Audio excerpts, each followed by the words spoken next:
Restrictive में क्या होता है? What is restrictive pulmonary diseases? Restrictive lung disease.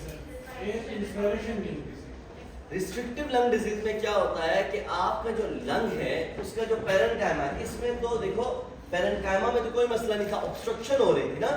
इसमें क्या है कि पैरेन्काइमा आपका फाइब्रोज या डैमेज हो जाता है। क्या हो जाता है? फाइब्रोज या डैमेज हो जाता है। इसकी डैमेज होने की वजह से क्या होता है कि ये मैक्सिमम वॉल्यूम होल्ड नहीं कर सकता, अंदर इंस्पायर नहीं कर सकता। उसमें एक्सपायरेशन में मसला था, इसमें क्या है? इंस्पायर। अब जब वो इंस्पायर कम करेगा तो एक्सपायर भी कम करेगा, फिर तो फोर्स एक्सपायरेटरी वॉल्यूम 1 क्या होगा? वो कम हो जाएगा, फोर्स वाइटल कैपेसिटी भी कम हो जाएगी।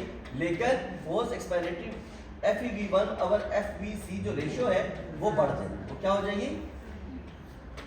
बढ़ जाएगी या नॉर्मल रहेगी? ठीक है, बढ़ेगी। क्यों? क्योंकि जब फाइब्रोसिस होगी तो वो जितनी भी एयर अंदर है वॉल्यूम तो कम होगा एयर का, लेकिन जो फाइब्रोब्लास्ट होते हैं वो इलास्टिक होते हैं ना, तो वो ज्यादा से ज्यादा एयर को पुश आउट करते हैं। Are we clear?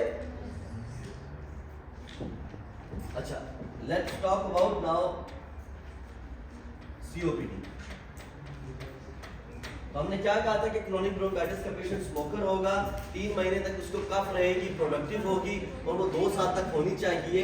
ठीक है, और इसके अलावा और क्या होगा? उसमें वेट लॉस की हिस्ट्री हो सकती है और मीनवाइल BFDs में ऑब्स्ट्रक्टिव पैटर्न मिलेगा आपको। FeV1 और FVC रेशियो ज्यादा होगी कम होगी? इसमें कम होगी। ठीक है, FeV1 बाय FVC रेशियो कम होगी। अब जब ऑब्स्ट्रक्शन हो रही थी वहां पर आहिस्ता आहिस्ता एयर अंदर ट्रैप होती जाएगी लंग्स के अंदर, तो वक्त के साथ रेजिडुअल वॉल्यूम इसमें ज्यादा होगा कम होगा? ज्यादा हो जाएगा। टोटल लंग कैपेसिटी ज्यादा हो जाएगी कम? ज्यादा हो जाएगी। वो तो बाद में जब डिस्ट्रॉय होने लग जाएगा आपका लंग पैरेन्काइमा, फिर कम हो जाएगी। शुरू में क्या होगा कि एयर ट्रैप हो रही है तो टोटल लंग कैपेसिटी भी बढ़ने लग जाएगी, रेजिडुअल वॉल्यूम भी बढ़ने लग जाएगा। Are we clear? इसकी निस्बत अगर हम बात करें अपने इसकी क्या कहते हैं उसको, रिस्ट्रिक्टिव लंग डिजीज की, उसमें रेजिडुअल वॉल्यूम ज्यादा हो जाएगा कम? टोटल लंग कैपेसिटी ज्यादा हो जाएगी कम हो जाएगी। रेजिडुअल वॉल्यूम उसमें कम होगा क्योंकि वॉल्यूम बच नहीं रहा कुछ भी।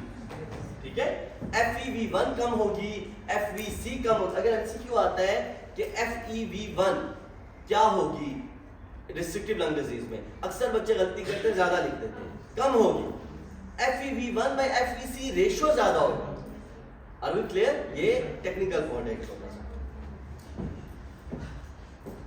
यहां तक समझ आ गया आप लोगों को? COPD में ऑब्स्ट्रक्टिव पैटर्न होगा, ये सब चीजें हो गई। अब क्रोनिक ब्रोंकाइटिस में और क्या बात होती है? क्रोनिक ब्रोंकाइटिस को ब्लू ब्लोटर्स भी कहते हैं। उनको क्या कहते हैं? ब्लू ब्लोटर्स। क्यों कहते हैं ब्लू ब्लोटर्स? क्योंकि इसमें साइनोसिस होती है। साइनोसिस क्यों होती है? हाइपोक्सिया की वजह से। हाइपोक्सीमिया हो रहा होता है अंदर, और हाइपोक्सीमिया क्या करता है? फिर शंटिंग करवाता है, और उस शंटिंग की वजह से जो ब्लड आ रहा होता है लंग से ऑक्सीजनेट होने के लिए, वो प्रॉपर्ली ऑक्सीजनेट नहीं हो पाता, और फिर क्या होता है? फिर वो पेशेंट कैसे प्रेजेंट करता है? ब्लू ब्लोटर्स, यानी कि उसके पिंक ब्लू लिप्स होते हैं, फिंगर उसकी साइनोस होंगी, एटसेट्रा एटसेट्रा। क्लियर? समझ आए क्या बताया मैंने जी? ब्लू ब्लोटर्स का बताया क्या होता है? ब्लू ब्लोटर्स, शाबाश, खड़े होकर बताओ क्यों होता है साइनोसिस? क्यों होता है हाइपोक्सिया? शंटिंग हो गई। ठीक है, चलिए सब अब अटेंटिव रहना। ठीक है, तो ब्लू ब्लोटर्स इनको कहते हैं क्योंकि साइनोसिस की वजह से इनको ब्लू ब्लोटर कहा जाता है, because of shunting, because hypoxaemia and shunting. यहां तक समझ आ गया आप लोगों को? अच्छा, अब इसका एक डायग्नोसिस है जो टेस्ट कर सकते हो, जो हम करते नहीं है बट कर सकते हो, दैट इज बायोप्सी। किसकी बायोप्सी करोगे आप? म्यूकोजल ब्रोंकियल म्यूकोजा की। जब आप बायोप्सी करोगे तो आपको क्या मिलेगा कि जो, जैसा कि ये एपिथेलियम है ना, मिसाल के तौर पे ये आपका ब्रोंकस है और यहाँ पे ये एपिथेलियम है। एपिथेलियम से ले करके ये इसकी टोटल बॉडी, और यहाँ पे छोटा सा पार्ट होता है, क्या होता है? ये म्यूकस सिक्रेटिंग ग्लैंड होते हैं। क्या होते हैं ये? Mucus secreting. अब ये जो म्यूकस सिक्रीटिंग ग्लैंड होते हैं ना, इनका साइज बढ़ जाता है। क्यों बढ़ जाता है? Because of excessive inflammation. Excessive inflammation और एक्सेसिव स्पूटम प्रोडक्शन की वजह से म्यूकस ग्लैंड्स का साइज हाइपरप्लेजिया भी हो जाता है इनमें और हाइपरट्रॉफी भी हो जाती है। समझ आइए आप लोगों को? इसको कहते हैं रीड इंडेक्स। इसको क्या कहते हैं? Read index, REID, read index. तो वो रीड इंडेक्स क्या हो जाता है? Greater than 50%। ये बड़ा क्रूशियल पॉइंट याद रखना, ठीक है? कौन सी पैथोलॉजी में रीड इंडेक्स बढ़ जाता है? That is chronic bronchitis. या कौन सी पैथोलॉजी में हम रीड इंडेक्स कराते हैं? क्रोनिक ब्रोंकाइटिस, ठीक है? Next is emphysema. Next is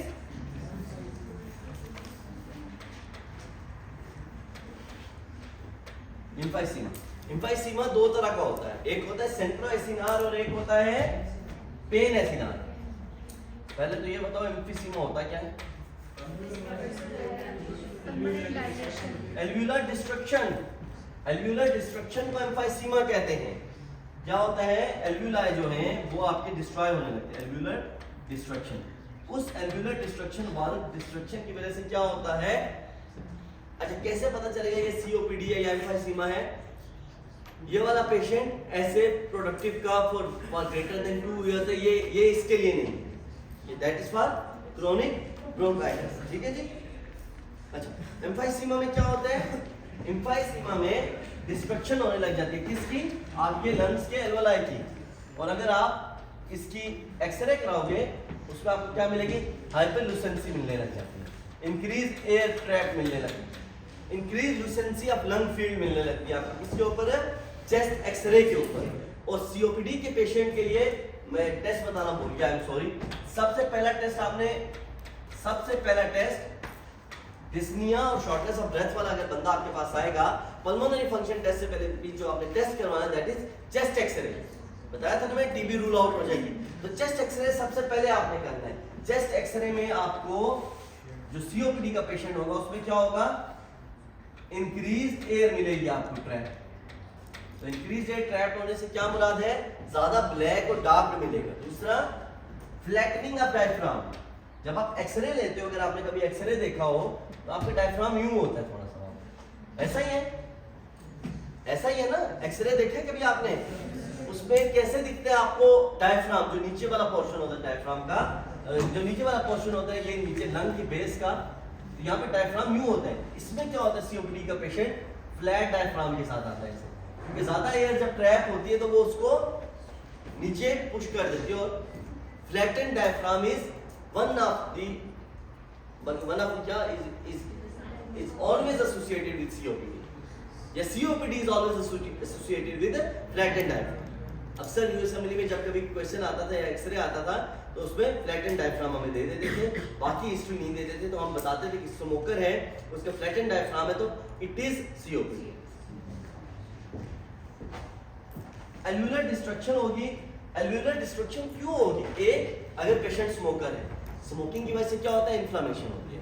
जब भी इन्फ्लेमेशन होती है तो मैक्रोफेजेस आती हैं। जब भी मैक्रोफेजेस आते हैं तो वो सिक्रीट करवाते हैं कुछ एंजाइम्स। क्या है वो? Elastase, metalloproteinase, catalase. वो क्या करते हैं? डिस्ट्रॉय करने लग जाते हैं एल्व्यूलर वॉल्स को। याद तक समझ आए? ये इन्फ्लेमेशन का प्रोसेस याद है? हर एक यूनिट पे रिपीट करता हूँ, ऐसा ही है। ये डॉक्टर साहब ऑरेंज दुपट्टे वाले, डॉक्टर साहब आप बताएं क्या बताया मैंने अभी?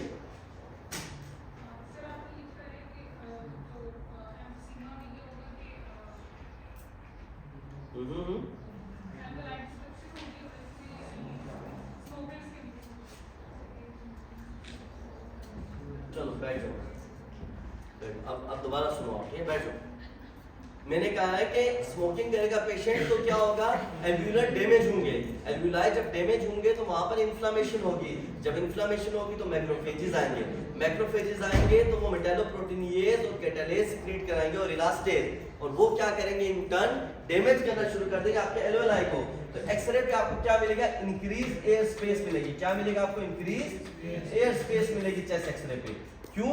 क्योंकि डैमेज हुए में एल्व्यूलाई डैमेज हो गए हैं, वो छोटे छोटे से डैमेज होके एक बड़ा बना था, और डिक्रीज सरफेस एरिया हो जाएगी। जब डिक्रीज सरफेस एरिया होगा तो अब पेशेंट की टोटल लंग कैपेसिटी ज्यादा होगी या कम होगी एम्फाइसीमा में? कम होगी, एम्फाइसीमा में कम होगी। क्रोनिक ब्रोंकाइटिस में तो ज्यादा हो रही थी, एम्फाइसीमा में क्या हो रही थी? कम हो रही थी, ठीक है।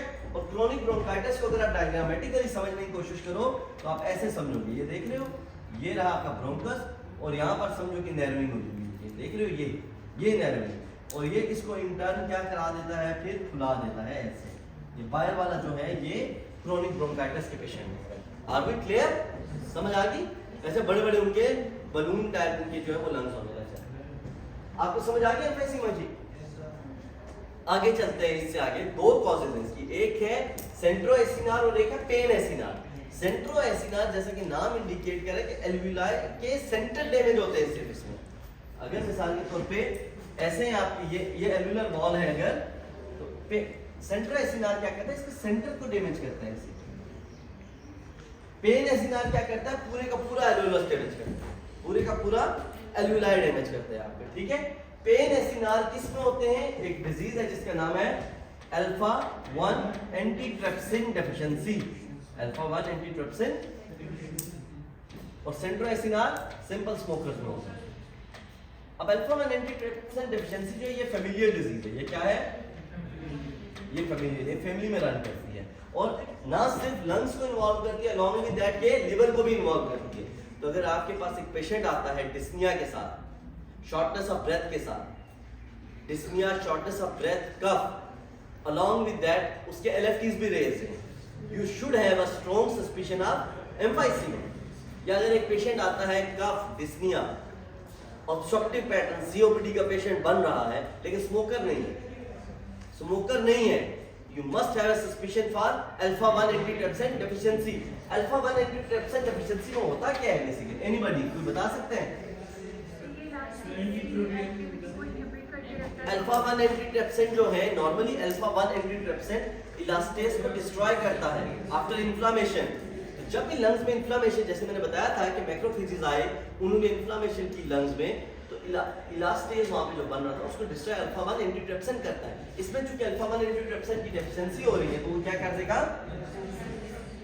वो इलास्टेज को ब्रेक डाउन नहीं होने देगा। Excessive elastase will lead to excessive damage and we will end up in losing lots of alveoli. तो हमारे एल्वुलाई डैमेज हो जाएंगे, एल्वुलाई हमारे साथ नहीं रहेंगे and eventually but we will end up in losing lots of surface area चला जाएगा। एक और चीज, जब भी इन्फ्लेमेशन होती है तो एंड में फाइब्रोसिस भी होती है, तो इसमें DLCO डिक्रीज करेगा, ये भी लिख लो, ये बहुत जरूरी है। ये वाइड ऑब्स्ट्रक्टिव डिजीज है, तमाम ऑब्स्ट्रक्टिव लंग डिजीजेज में वाइड ऐसी डिजीज है जिसमें DLCO कम होगा, ठीक है। क्यों कम होगा? एनीबॉडी? क्योंकि एल्वुलर वॉल्स डैमेज हो रही हैं। And what is DLCO? Diffusion limited of carbon monoxide. कि कार्बन मोनोऑक्साइड कितनी डिफ्यूज, ये आगे ज्यादा इंपॉर्टेंट है इंटरस्टिशियल लंग डिजीज के लिए, वहां पे हम इस कोएफिशिएंट को डिटेल में डिस्कस करेंगे। अभी सिर्फ इतना याद रख लो कि ये डिक्रीज DLCO इसमें होता है। और इनको पिंक पफर्स भी कहते हैं, इनको क्या कहते हैं हम? पिंक पफर्स कहते हैं।